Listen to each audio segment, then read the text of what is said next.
Hi, everybody. I want to welcome everyone to the Resident and Family Support Council meeting. We conduct these meetings on the second and the fourth Tuesday of every month at 3 o'clock. And the link that you use to get in today's meeting is the same link that we use for all of our meetings. So put that link into a safe place so that you know how to join our meetings.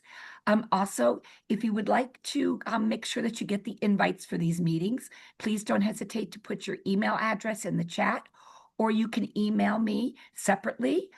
Stephen, if you could go ahead and put my email address in the chat, that would be great. That way then everybody can feel free to email me. After each of these meetings, I typically get several emails from people saying, I want to get on, make sure I'm on that invite list. So please make sure that you get these invites. I do want to thank the Illinois Pioneer Coalition. You'll see that that name is underneath my where my picture is. The Illinois Pioneer Coalition is actually an entity in the state, a nonprofit that allows us to use their Zoom site since we do not have a Zoom account at the state office. So thank you to the Illinois Pioneer Coalition for that. So today, we're going to be talking about the Ombudsman Program. And this is the purpose of these meetings, is to empower people with information so that we can all make sure that we're navigating this path of aging in the manner that we need to be navigating it. So I am actually going to be doing that conversation today. And I want to encourage you to raise your hand, put questions in the chat. This meeting is about all of you. Ask questions. Please do not hesitate to ask questions about the program or about any specific issues. That's what we're here for. This is the Resident and Family Support Council meeting, and we're here to support our residents and our families in long-term care in Illinois. So I will go ahead and I will start to share just want to make sure, okay, that I have that up. And I'll go ahead and I will share my screen so that we can start having this conversation and start diving in. Okay. Let's see, here we go. Okay. Okay, so I'll go ahead and I'll start the presentation. Okay, back that up a minute. So we're the Illinois Long-Term Care Ombudsman Program, and my name, I neglected to even introduce myself, is Lee Moriarty, and I'm the Deputy State Long-Term Care Ombudsman, and I'm going to share today what this program is all about. We're advocates. We advocate for people who live in long-term care communities throughout Illinois. So just to give a little bit of a history about the program, the program came into existence because there was a need. Regulations started to get written for long-term care communities. So federally, there were regulations around nursing homes, and they started to be put into place. And so there became this need. People started thinking in the federal government, there should be also an advocacy role. So it's not just always about regulations. There should also be where people's voices are risen up because they might not always feel that they have a voice when it comes to living in a long-term care community. So this need actually presented the Older Americans Act, putting into play the Long-Term Care Ombudsman Program. And the Long-Term Care Ombudsman Program is something that is in existence in every state in the country. So know that if you move to any state or you have a loved one in let's say in Indiana or in California, there will be an ombudsman there as well. So there's always going to be a person who can advocate for those living in long-term care across the country. So I want to make sure that everybody really knows that, because I have friends that live all over the place, all over the country, and I get asked that question a lot. So I want to make sure that everyone's fully aware that there's an advocate in every state that could help you as you're navigating this long-term care path through living or loving somebody in a long-term care community. And then in 2013, actually, there became a need. People are receiving home and community-based services. So there became a demonstration project that actually happened. And Illinois was one of those states that responded to that. And so Illinois has a home care ombudsman program as well. So if you're receiving community-based services that are paid for through the state of Illinois, there is a home care ombudsman program. We're not going to focus on that today, but we will be talking about that at a later date.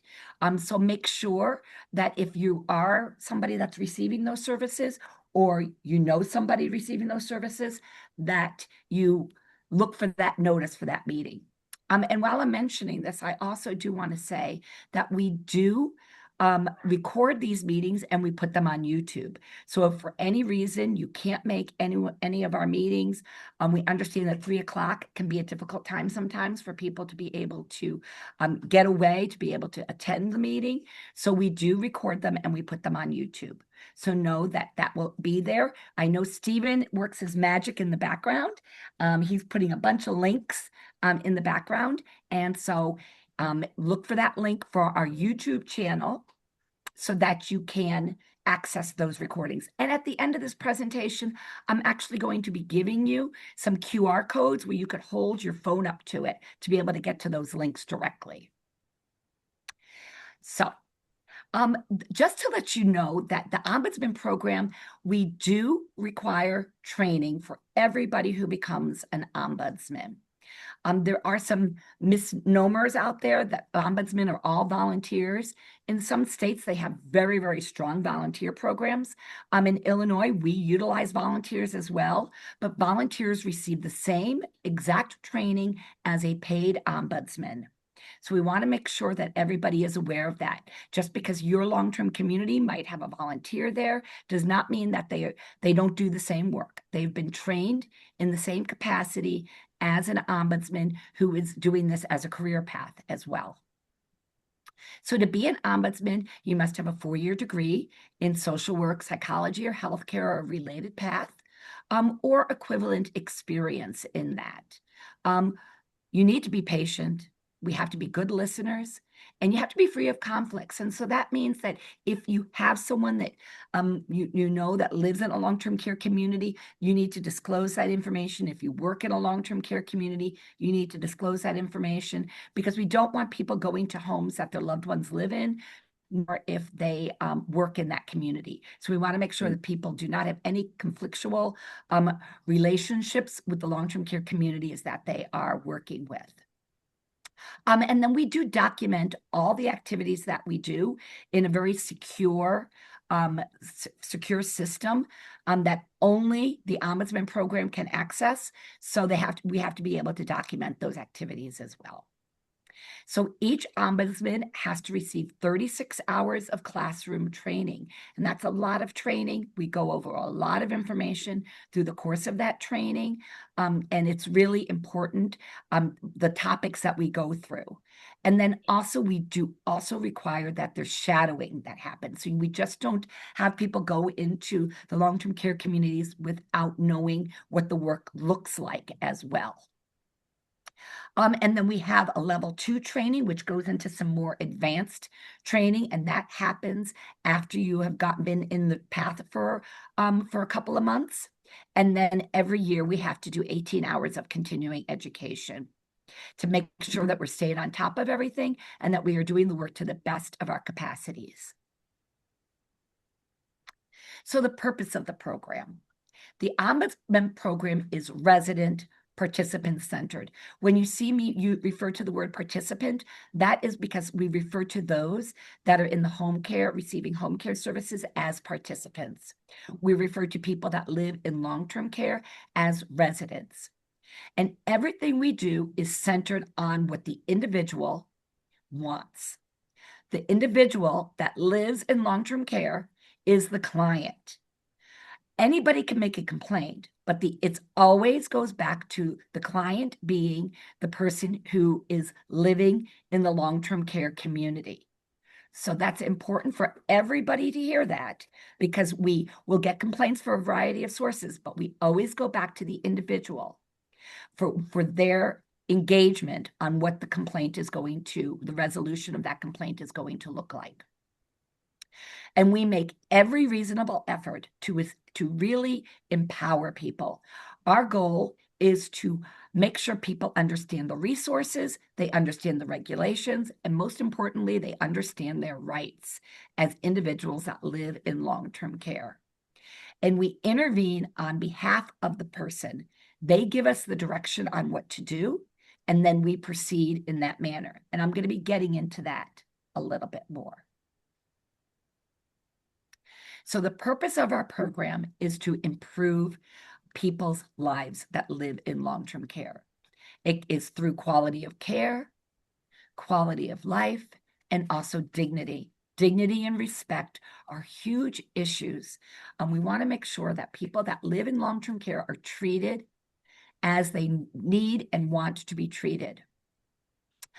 We make sure that the advocacy that we do is directed by the individual. And we always work from the point of view of that resident. So what does this look like? We might get a complaint, let's say, from a family member. And the family member says that my mother needs to get out of bed more. So we will then take that complaint. They're not getting her out of bed. So we, as an ombudsman, would take that complaint. And then the first thing we do is we go talk to that person. And we talk to them and we find out from them what their life looks like and would they do they want to get out of bed? And if they want to, and that's something they want us to work on, we will do it. But if they don't want to, we won't do it. We always go at their direction, not the person who made the complaint's direction. And with that same caveat being said, if that resident says to us, I don't even want you then talking to my daughter anymore, we cannot go back to that individual, we cannot go back to that daughter to talk to her about the conversation that we had with the resident. So this is a true sense of that word advocate. It's very different than what you might hear from a social work advocate. We work truly in the direction of what it is that the individual is telling us to do. So we've got a structure to our program. What we are is we are housed, we have the Office of the State Ombudsman, and that's what I work for. That's what Stephen, who works behind the scenes here, works for. And there's a minimal staff, there's 5 of us that work for the Ombudsman Program through the state. Kelly Richards is the state ombudsman. The rest of them work on behalf of Kelly Richards. She is the one, there's really truly only one ombudsman in every state, and that is the state ombudsman. While we refer to everyone else that works for the program as ombudsman, we really are representatives of the program. Kelly is the only ombudsman in the state. And that makes a difference when I'll be going down through the conversation later on. So we are housed through the Illinois Department on Aging. That's where you'll find our website. If you go onto the Illinois Department on Aging, you will see Advocacy Ombudsman Program, Long-Term Care Ombudsman Program will be one of the options there. Also housed within the Department on Aging is Adult Protective Services, the Community Care Program, the Senior Health Information Portal. There's a variety of programs that are housed under the Illinois Department on Aging. We have an office in Chicago, which is where I am today, and we have an office in Springfield. So we have 2 offices that we float between at the state office. And the way the program works funding-wise is grant funds, federal and state funds, are given to the Department on Aging, who takes those funding and siphons them through the Area Agency on Aging. And you can see on the map there, those are there's 13 Area Agency on Aging in the state of Illinois. And those are the division on that map on your screen, shows the division of where those area agencies and how the state is split up. So the funding goes to the area agencies on aging, and then they can either hold the program and implement the program themselves, or they could take the program and they can contracted out to another entity. So in Illinois, you will see some area agency on aging are housing the program. And then you will also see there are some other entities that might be housing it, such as we have Catholic Charities in 2 of our regions are housing the program. We have Legal Aid Chicago in the Chicagoland area that's housing the program. So it just depends on that area agency on aging and how they have decided to proceed with this. Mm. And that regional area, you're going to see, we actually do have, though, let's see, 13 plus 3 is 16, 17, 18 programs, 17 programs in the state, I believe, because area 2, the brown area on your screen, that area is actually divided into 4 different areas, the collar counties around the Chicagoland area. And the reason for that is there are many long-term care communities in that area. So it's divided into 4 different programs that are all overseen by the Area Agency on Aging, but they are housed by another entity. So what we do at the state level is we provide support and guidance to the regional program. We are tasked with making sure that the program has continuity across the entire state. So if you live in Chicago, you're getting the same services if you live in Effingham, Illinois. So all over the state, that's one of the things that we do. We do quality assurance reviews with the programs to assure that all people that are aging in Illinois, if they live in a long-term care community, that they are receiving the same services throughout our program. That's really important for us because we want to make sure that nobody is being, just because they live in a rural area, that they don't get as many services. Everybody, no matter if you live in the city, if you live in the rural, if you live in an urban area, it doesn't make any difference. You get the same exact services. Okay. And one of the other things that we do is we support legislation. We do a lot of things to help amplify the rights for people who live in long-term care. We will be having a Resident and Family Support Council meeting around what we're looking at for this year. And we typically ask people, all of you, to help support that legislation by reaching out to your legislators to show that this is important to you as an individual. And we will be doing that probably, I think it's like we're doing that in the next 2 months as things are going to start coming to vote. And then we also do a recap for everything that's passed. Typically, we do this in August, September, after the governor has signed all of the legislation into place. And that's an important role that we do at the state, because this is one of the ways that we're able to sustain the change and the services that we provide through our advocacy. So the regional programs, like I said, there are 17 regional programs. I talked about that Collar County area in the Brown area in Region 2. And then Region 13 also is an interesting area because that is suburban Cook. And suburban Cook area has an additional program. The city of Evanston has its own program. They have opted to want to have their own program. So Evanston has their own individual program. And then suburban Cook covers all the other communities in that area besides Evanston. All right. And what each of the people that work at the regional program, they report to Kelly Richards, the state ombudsman. And when particular situations come up, some things are at the decision of Kelly Richards. So they always need to make sure that they go to Kelly in order to get her permission for certain cases, because she is ultimately that state ombudsman. Every program, though, they hire their own ombudsman and they recruit their own volunteers. So if you're interested in volunteering for an ombudsman program, it is amazing work to be able to do. Our volunteers, typically the difference between a volunteer and a paid ombudsman is a volunteer may only work with one long-term care community, whereas a community ombudsman, a paid ombudsman, may be going to many long-term care communities. And sometimes our volunteers may take on only one task. They may go to resident council meetings in the area only, and they don't do casework. They don't take complaints. It depends on the area and the volunteers for their previous experience and things like that as well. So this is how the program operates. And I'm hoping that this adds some clarity for everybody in regards to the program. When in doubt, you can always reach out to the state office and we will help take your complaint and channel that off to the proper region so that they can work on it directly. Us at the state office don't work on casework.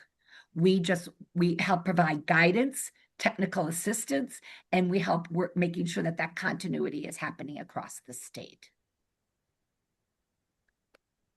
So, long-term care ombudsman advocacy, this is what we do. So, one of the things that we do is we go into every long-term care community in the state. We go there once a month. Once every quarter. So once every 3 months, an ombudsman is going into every long-term care community in the state of Illinois. And that is an amazing feat that we do in Illinois. Not all states do this. So this is an amazing thing that we do in Illinois. And why do we do this? Because this is where we can talk to people about their rights. We can talk to them and educate people and help empower people. This is where we tell people about the program because so many people don't know what they don't know, right? We don't know. We're not born with this knowledge about this long-term care path. And it can be really difficult to navigate this long-term care path. So we're there to be those people that we get into those buildings. We're there to tell them we're here to advocate for you. Come and find us if you need assistance. We're here if you write today and we can start working on things immediately. And sometimes the complaints that we can't get resolved in a day. And other times it takes a lot longer work, especially to sustain that change for the individual. So we do that, and I just think that that's a wonderful thing to brag about our program that we do this. How do you do it? We also, I'm going to ask if people can mute themselves, if you know how to mute yourself. If we could have everybody mute themselves. It's difficult for me to see everybody when I'm doing when I'm presenting. So if you can mute yourself, that would be great.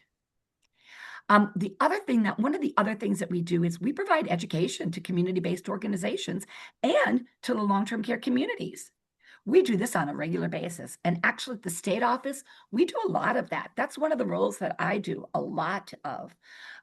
So any of you out there, if you'd like a presentation, you'd like a educational opportunity in your long-term care community, or you have an organization, maybe your local library, you'd like to see a presentation at your local library, or you know people that are discharge planners at the hospital, and you feel that they could use education on the program, or some of the jobs and things that we do that I'm going to be going into more specifically, we're there for that. We love to talk about our program. We really do.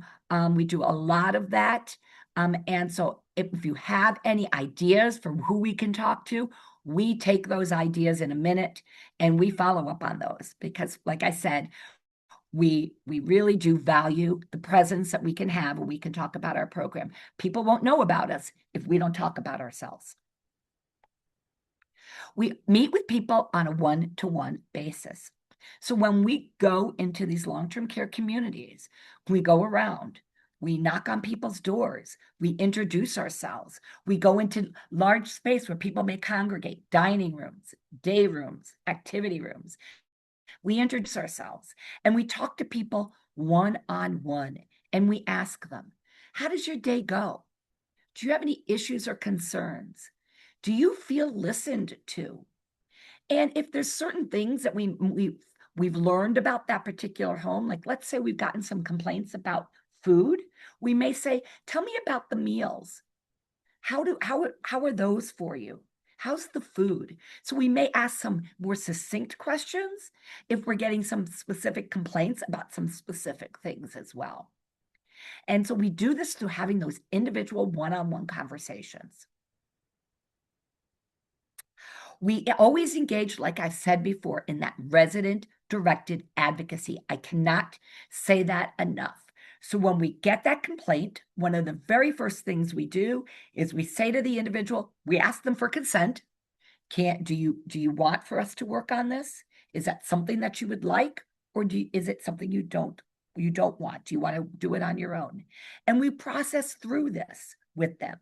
If they want us to talk to anybody else about it, we always ask for consent. And sometimes they may say, yes, you could talk to the administrator, but do not talk to the director of nursing. We honor that completely. Or they may say, I don't want you to talk to anybody about this. That does make our work hard. And that's when we particularly try to go around and see if other people have that same issue so we can look at it systemically. But what we will do then with the individual is once they bring forward that complaint, is we'll ask them, what would you like to see done about this? From their point of view, their perspective. If someone says to us, I have no idea, we'll share some ideas that we might have. And we'll work on engaging, we'll brainstorm on what the things could look like, these various opportunities that we're throwing out. But other times people will say, I want you to talk to the administrator. I want you to tell them that I want that and I need that now. We do that, whatever it is that the individual wants us to do. Like I said, we do not take action without that permission of the individual. We will never move forward unless the person tells us, because we do find that sometimes people just want to talk and they don't necessarily want to see anything done about it. So we're there. They can listen. We'll listen to them. Sometimes people just need to get something off their chest, and that's what they want to do. And they don't want to move to action yet. But as they get to know us, then they may say, you know what? I'm tired now. I want to see something happen about this. So then we would move it forward. And so know that we will not move it forward without the permission of the individual, not of the complainant, of the individual. We look at doing this, we problem solve, we do complaint resolutions, and we're always making sure that residents' rights are being honored. So we do a lot of that thinking. We've got to think outside the box sometimes. We look at it from a person-centered manner. How do we do it at home? Maybe we can mirror that and do that here. How did it look for you at home? Would you like to see that done here? An example might be bathing. Let's say that they're giving you they're bathing you in the afternoon at 2:00, and you don't want that. You want your practice has always been that you like to take a shower at night before you went to bed. That was your practice. So we will make sure that if you give us the permission, and that's what it is that you tell us you want, then we will help fight for that to happen. That's your right to be able to bathe when you want to bathe.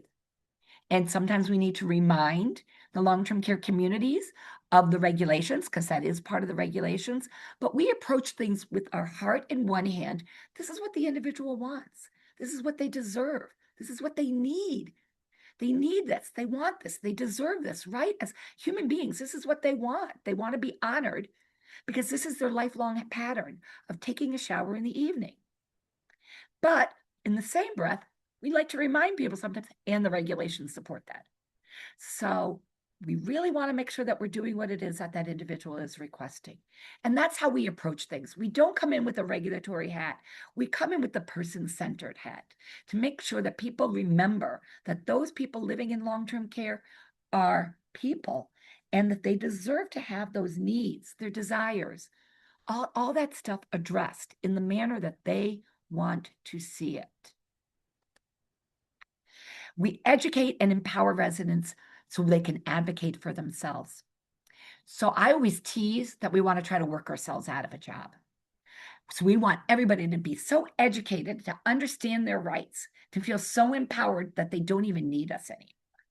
And that's our ultimate goal. I wish we could get to that place, but I really don't believe that we can, because we just need to have more confidence in who we are as individuals, that we can fight for what it is that we want. So we educate people.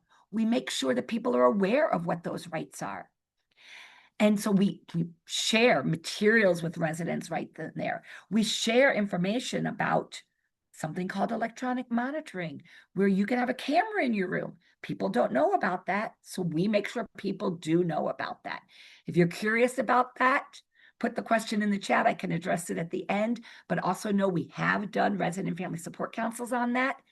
And so you can find that on one of our YouTube videos, or you could also always talk to your local ombudsman about that, because that's a really great thing that you can have, a camera in your room. And so we empower residents.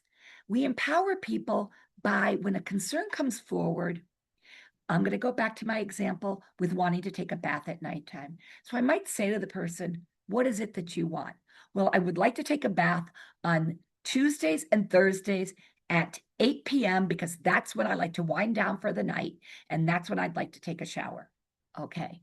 So my next question to the individual is going to be, do you want to talk to somebody about that yourself?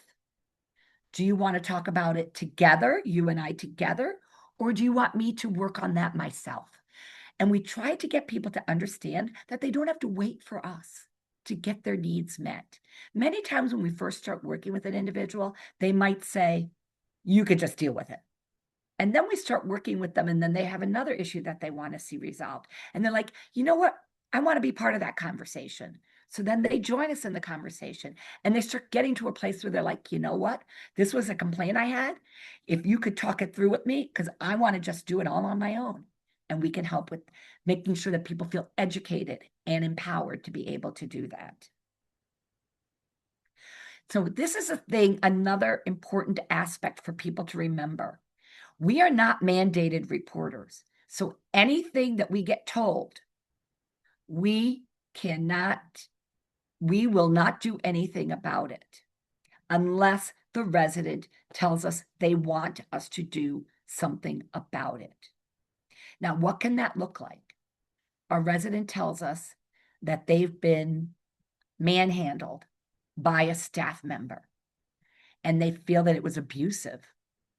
And so we will say to them, have you talked to anybody about this? And they're like, no, and I don't want you to say anything. We can't. We can't say anything. If I worked in the long-term care community and a resident told me that, I would have to tell, because anybody who works in a long-term care community is a mandated reporter. But us as ombudsmen are not mandated reporters. Now that can feel like, oh, geez, really? But the reasoning is people have to trust us. We're not moving forward unless you tell us to move forward. Now, if somebody said that to me, I would say to them, I understand you don't want me to say anything. I hear that loud and clear, and I won't. But I do want to give you the perspective of, if the staff member did it to you, are they doing it to other people as well? And that might be something that you want to consider, and maybe you do want to say something, because those people may not have a voice. It may be somebody who might not have a loud voice here, and they're just going to be taken completely advantage of. So we will talk with the individual about this. And sometimes they're like, let me think about it. And then they might come back and say, yes, you can, or they might stick to their guns and say no. Also with that, in regards to that mandated reporting, is sometimes this can mean people don't want us to do it because they're afraid of retaliation. They're afraid that if they say something, it's going to be worse for them the next time. We reassure people retaliation is literally illegal. You can't retaliate against people for bringing complaints forward. So if anything like that happens, you need to let us know immediately, and we will intervene promptly if you want us to, because retaliation can feel very real and very wrong. And so we be very astute to that. And we are very astute to that. We make sure people understand this. And I can't say it enough. We are confidential. We are those people that you can talk to in 100% complete confidence. So we get complaints from so many different sources. Listed on the screen are some, and I will say them out loud for those people that are joining us just by phone. Residents can contact us with complaints, family members, the staff for the home, the long-term care community staff can make complaints to us. Other social service and advocacy groups. So it could be, let's say that there's somebody that's going into that long-term care community that may be providing dental services, and they see something happening. They're contracted out. They can make complaints to us. It could be a church group that is going into that long-term care community as volunteers. They can make complaints to us. Hospital personnel, they make complaints to us, particularly around involuntary discharges, which I'm going to be talking about. We get complaints from legislators, from their constituents. Their constituents will reach out to them, and in turn, they reach out to us.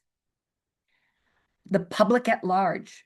We've had people see something on Facebook, and they said, I saw this on Facebook. Can you please go into that community and check it out? We do it. We will do it. It doesn't have to be, you didn't have to necessarily see it. You could have heard about it. So we will make sure what is going on there. We will investigate that. Law enforcement. So we will have police departments that will give us calls, and hospice personnel. I have even gotten phone call from a paramedic.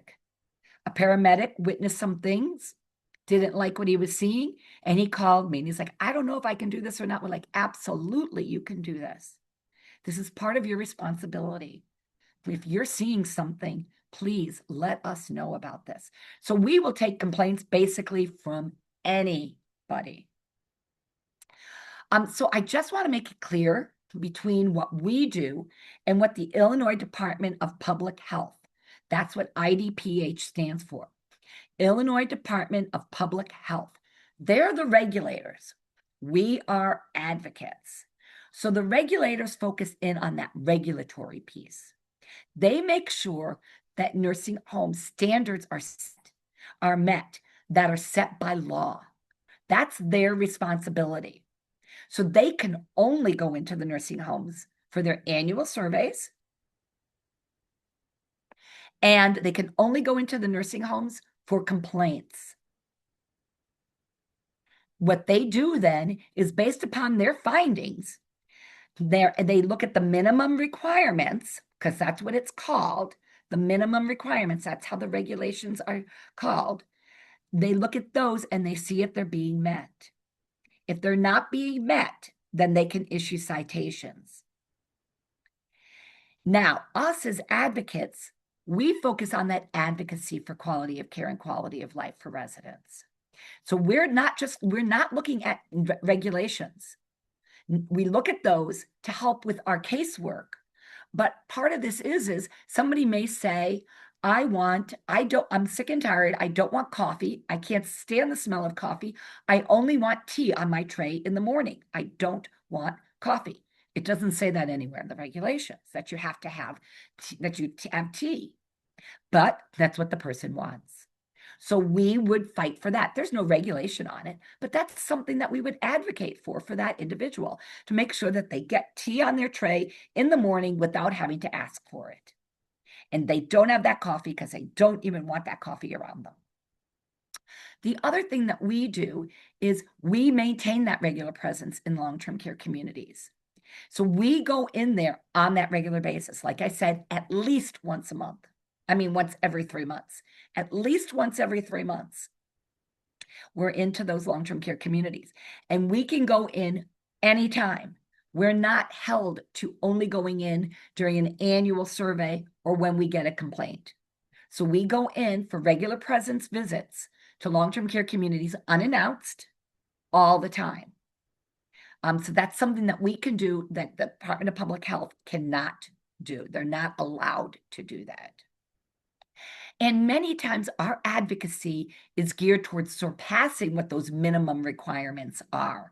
Like I said about the T, that would be surpassing that minimum requirement. That's what we do. Things that people want in addition to just what's required by law. We really focus in on that quality of life piece. Because everything we do, residents' rights is that driving force behind our long-term care ombudsman engagement. We focus in on what rights are. Now, there is a litany of rights, and I'm not going to go through all those rights right now, but you can access those rights on our, we've done YouTube videos on those. So on our YouTube channel, and I will be showing you the code in a minute, as well as you can contact your local ombudsman. We've got various types of brochures. We've got brochures on residents' rights in a litany of different languages. That's also on our website. You can access our website and see all of those different languages that our residents' rights are in. So people can have those rights in their language. People deserve to have those rights known to them in their language. And one of the things that we always say as ombudsman is you don't lose any rights as an American citizen when you move into a long-term care community. In fact, it can even feel like you gain more rights. Because in the Constitution of the United States, it doesn't say that you have the right to use the telephone in private. But in the rights as a long-term care resident, it does say that you have the right to use the telephone in private. So those rights are strong, and they spell out exactly what it is that you, as a resident, you've got rights. And I also have something that I like to tell people. If it feels wrong, you're living in the long-term care community, and it feels wrong, what's happening, then it is wrong. It's wrong for you, and you need to speak up. And if you don't want to speak up to the staff, speak up to your ombudsman, and they can help you process through. And if you want to make a complaint, and we can help with that. So we get asked this question a lot. So what are the most frequently cited complaints that we get? So last year in 2025, this is based upon our preliminary data. I just want to share with you, these are the top 10 complaints that we get, and just explain to you a little bit about what these look like. So our top one for nursing homes, now this is just for nursing homes, is response to requests for assistance. So those would be like call lights, right? People are not answering call lights. I've asked for assistance, nobody's responding to that call light. I've asked for help and nobody's giving me the assistance that I've asked. So that's our most frequently cited one that we get complaints on. The other is discharge or eviction. So involuntary discharge, an important thing for you all, for everybody that's a part of this, that's listening to this, is to know that you cannot be involuntary discharged from the nursing home overnight. They need to give you written notice. Then you have 10 days to say if you want to fight it or you don't want to fight it. If you want to fight it, the ombudsman is there to help you in fighting it. And then if you decide to fight it, then it goes in front of a judge to make the decision whether or not that discharge is proper or improper. And your discharge could be for a variety of reasons. One, if you don't pay the bill. Now that's one where it's going to be difficult to fight that discharge because we do all have to pay for where we live.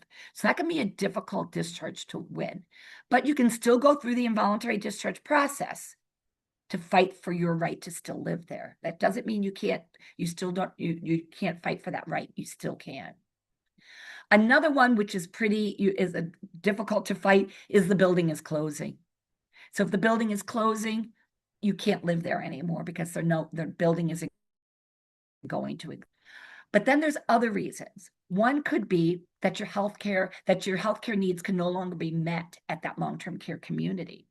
And if your healthcare needs can no longer be met, they say that they can't provide you with the care and services that you need. You could have either shown an improvement So you don't need the services anymore, or you've shown a decline and they can no longer provide you with those services. Now, that is something that can be fought. If there's other people, let's say that you have dementia, your dementia has gotten worse, and there's other people that live in the building and their dementia has also gotten worse. That is a very arguable thing to be able to argue for not being able to, not discharging that individual. So those are the types of things that we may see. Another issue for discharge could be that your behavior could be an endangerment to either you, or it could be an endangerment to other people that live there. And that can be cause for an immediate discharge, but we will fight that sometimes it just could require hospitalization. Or was it because the person got so discouraged because they weren't being listened to that they had this adverse reaction in the moment? But that's not their typical behavior. So we take a look at those things and we really can be there to help assist. So no, we get all of those notices. We reach out to people when they get those notices and ask if they would like our help or they wouldn't like our help. So that is the second most frequently cited complaint that we get. Then we've got the general category of just rights and preferences not being honored. And that could be anywhere from, like I said, not getting your tea, they're serving you coffee. It could be not giving you your showers when you want your showers. It could be not listening to you about the engagement opportunities that you would like, things like that. Personal property, that could be losing of your personal property. You've lost things through laundry services, and it's coming up missing. There's a threat that maybe things might have gotten stolen. Know that you can have a locked area. They should be offering you a locked area to be able to keep your items of value. That's something that is a right of yours. So that is something that we would fight for when these types of things are happening. Now, some people don't want to leave the long-term care community that they're living, and other people want to leave the long-term care community that they're living in, and they can't find a way out. So they want to live in a restrictive setting, and they've been talking to the social worker at the nursing home about it, and they're not seeing any action around it. They just keep saying, no, you can't move home. But I want to move back home. I've got a home to move to. I want to move there.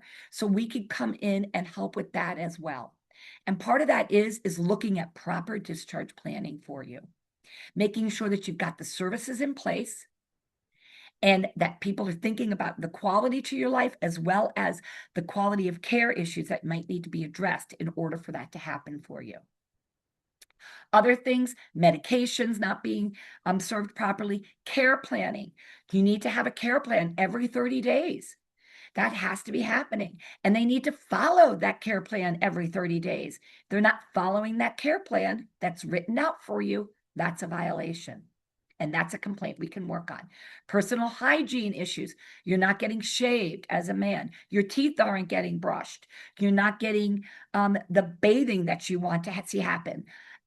Your nails. You need your nails clipped and nobody's listening to you and clipping your nails for you. Those types of things. Food services. You can understand what that would be related around dietary and food, and dignity and respect. Everybody deserves to have that dignity and respect in their lives. And that could look like staff. Again, maybe they might be talking down to you. They might be calling you honey and doll, and you want to be called by your name. They might be discounting you, and they might not be speaking to you. They're speaking to your daughter all the time, and you want them talking to you. It could be a variety of different things. Now, these here on this screen are the ones for residential care facilities, which include assisted livings as well as supportive livings for Illinois. And again, you see that discharge and eviction. And for assisted livings and supportive livings, this is 3 times higher than any other complaint category. And many times we see, because there are people that their health needs might have changed, but there were services in place. They were accepted this way. So we will help fight for that as well. So no, the ombudsman does the same thing if you live in an assisted living or a supportive living as they would if you live in a skilled nursing facility for that discharge and eviction. Housekeeping, laundry, and pest abatement. One of the things we have seen in some supportive livings in Illinois has been a problem with bed bugs. Illinois had a big problem with this in the last couple of years. It seems to be waning some, but in 2025, that was one of the most frequently cited complaints that we've had. Billing and charges, you need to know what you're being billed for and what you're being charged for things. I can't just abstractly start billing you for things. Other rights and preferences, I've talked about what that was. Food services. The next one is personal property, response to requests for assistance, medication, dignity and respect, resident representative or family conflict. That is not on the nursing home list, but that is something that's happening more in the residential care communities, those assisted livings and supportive livings. And that could mean that there's something going on within a family or within your resident representative, and the resident needs some assistance for that to happen. It could be one family member is denying another family member from coming to visit. So we will take a look at that and we will explore that process, talk to the individual, what is it that they want, and listen to them and fight for what it is that the person that lives in the community wants. Not what the family members want, but what the individual who lives in the community wants. And financial exploitation could look like somebody outside in the community is holding their money and is using that money for their own purposes, not for the individual's purposes. I heard of a story several years ago where a person who was a power of attorney for finance, the person was completely cognizant. They were able to make their own decisions. The resident that lived in the long-term care community was completely able to make their own decisions, but the family member decided to put a pool in their backyard with the money from the resident. That would be considered financial exploitation. But also if it's being misappropriated in any way, those are things that we would help investigate. So those are the most frequently cited tags that we get from through our program. Now, I just to spend some more time talking about that involuntary discharges. Like I said, we must be given these notices for all long-term care communities as of January 2024. Previous to this, we were not getting them for specialized mental health rehab facilities. Those are long-term care communities that serve people with mental health needs. But in 2024, we passed legislation that changed. So we get these notices for every long-term care community so we can make sure that people understand their rights to live in that long-term care community and they can fight it if they want to fight it. We contact each person who receives those notices and we ask if they need assistance. And then we educate them on what that process is going to look like and that they have that right to appeal. And that we can be present at those hearings if the individual wants us to. If they want to be referred off to a lawyer, we can also do referrals to lawyers. Ombudsmen are not lawyers. We will represent you to the best of our ability as an ombudsman, but we make it very clear that we are not a lawyer. So if it's going to be a complicated issue, let's say it's over financial issues, then that is something that you may want to bring in a lawyer to be able to help fight that fight for you. And we can still be present at that hearing if you want us there for moral support. So this is just a summation about the program. Ombudsmen work in the best interest of the resident and the participant. The reality is that we don't. We always advocate for what the participant wants, even if it's not in their best interest. Best way for me to illustrate this story is, this issue is, we've got a person who wants to go home. Their home may actually be, they may have been a hoarder. And so their home has a lot of issues affiliated around it. They've got a lot of stuff in their home. It may not feel like the best place for that individual to go back to. But we're not best interest. The person says they want to go home. We need to advocate for them to go home. The nursing home or the assisted living is responsible for making sure that the individual understands what they're getting themselves into when they get home, not us. We are there to purely amplify the resident's voice and make sure that they get listened to. Another myth is ombudsmen may talk freely and openly with staff and family members in an effort to resolve their concerns, and that's not the truth. We may work with others to help resolve concerns, but only with permission from that resident or participant. We must always have permission from that resident or that participant to advocate on behalf of that individual. I've said that so many times through the course of this that I hope people truly understand that. Ombudsmen should be neutral third parties. The reality really is that Long-Term Care Ombudsman Program, we're designed to represent the resident, participant, that or their concerns or interests. We're not a neutral third party. We are there to represent the person. End of story. We're not this person that's there to just be neutral and just be a part of the conversation. We're there to amplify the resident's voice and what they want. And the last myth is ombudsmen just stir up trouble. And this can really come from the perspective of the long-term care communities.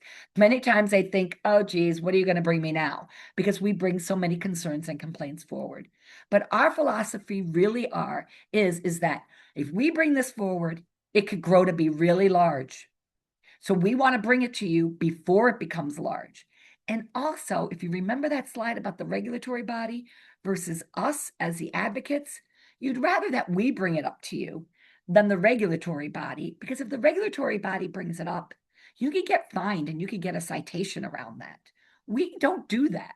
We're just here to give you the information and make sure that these things get addressed and they get addressed in a prompt manner. We're not there to stir up trouble.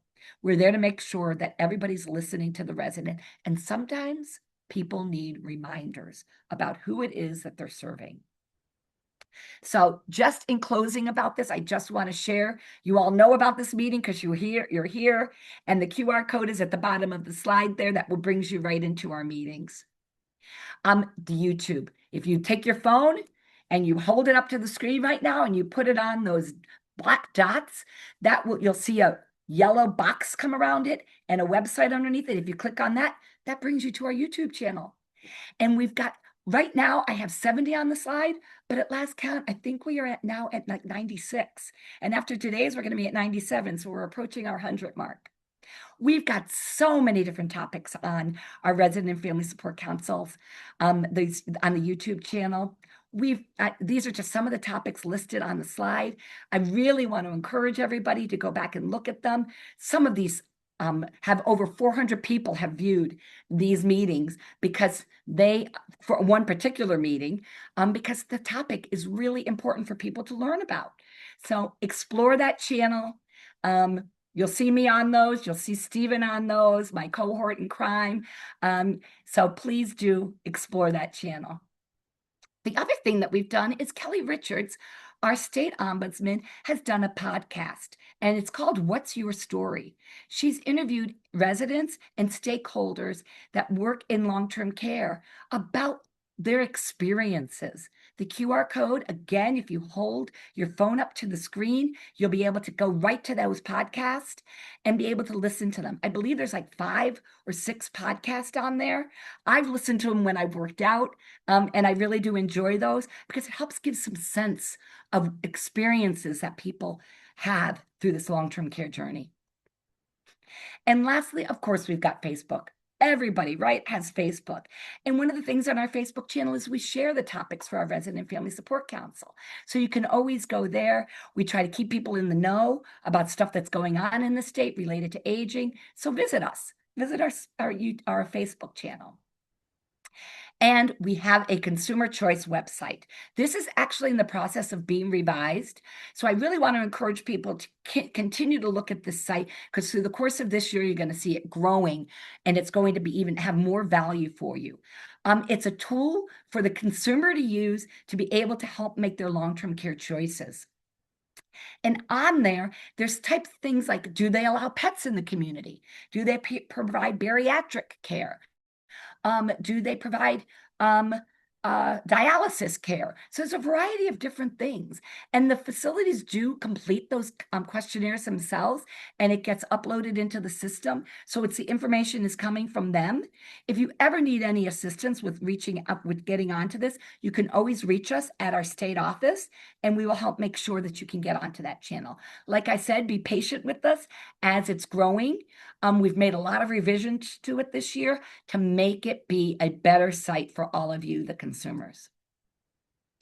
And then we've got our website, and these are some of the things you'll see on our website: resident rights brochures, resident council toolkit, information about the Resident Family Support Council, how to contact the ombudsman in your area, and then also all those links I just shared are all on our website as well. And you could Google Illinois Long-Term Care Ombudsman Program, and it comes up typically for you. So if you can't remember how to get to it, just Google us. And here's my contact information. It's just Lee, lee.moriarty@illinois.gov. You can email me at any time. You can email the program at any time. You can email both of us on the program, because that goes to it goes to all of us in the program. So you can email us about any of this, any questions that you may have. We are here for you. That is the bottom line when it comes to this program. We are here for you. And this lasted a lot longer than I thought the conversation was going to last. I'm going to stop my share. I don't know if there's any questions out there. Does anybody have any questions for me? Lee, this is Karen. There was one commenter saying she was trying to take the picture of the QAR code. Would you be able to pull the last couple slides up that had Absolutely. those?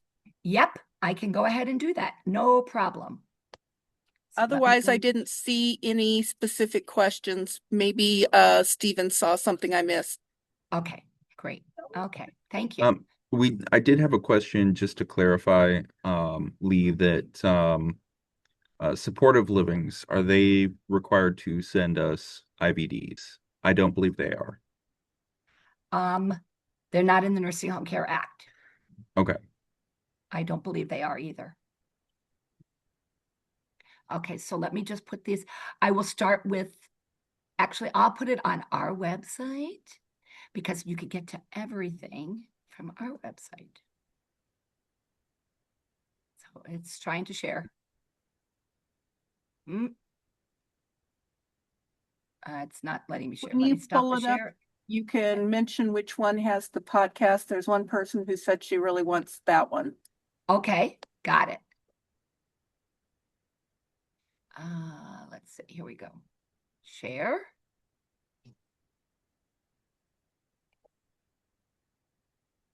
It seems to be struggling with the share, but I'm working on it.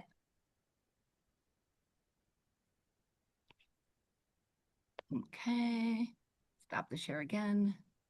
I'm going to go backwards. There we go. Here we go. There's the podcast. Okay, I'll go ahead and I'll stop the recording right now. Oops, I didn't mean to do that. I'm sorry, I needed to do that to stop the